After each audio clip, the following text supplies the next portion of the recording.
अस्सलामु अलैकुम वरहमतुल्लाहि वबरकातुहू नहमदुहु व नुसल्ली अला रसूलिहिल करीम अम्मा बअदु फ़अऊज़ु बिल्लाहि मिनश शैतानिर रजीम बिस्मिल्लाहिर रहमानिर रहीम।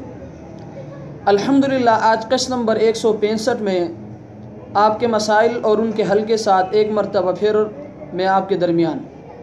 मसला नंबर 1, सऊदी अरब से भाई कारी कलीम साहब ने 2 सवालात किए हैं।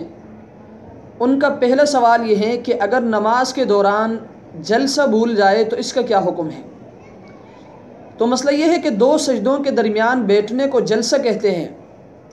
अगर किसी ने जलसा नहीं किया, यानी 2 सजदों के दरमियान बैठा नहीं, मुसलसल 2 सजदे कर लिए, तो इस पर सजदे सहवा करना लाजिम होगा।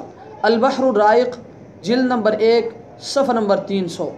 उनका दूसरा सवाल ये है कि जुमे की नमाज की अत्तहियात में अगर कोई शख्स शामिल हुआ तो आया उसकी शिरकत सही है या नहीं।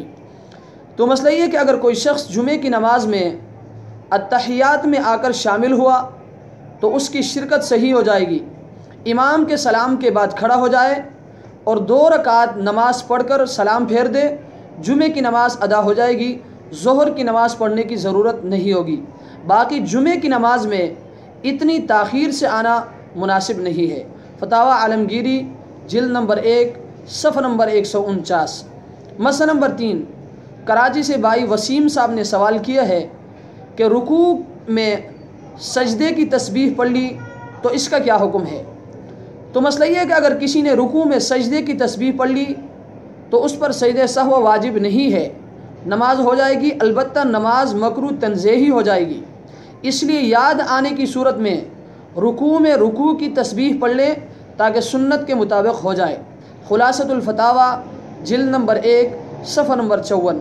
अल्लाह तबारक व तआला हमें इन मसाइल को समझने की तौफ़ीक़ अता फ़रमाए। व आखिरु दावाना अनिल हम्दुलिल्लाहि रब्बिल आलमीन।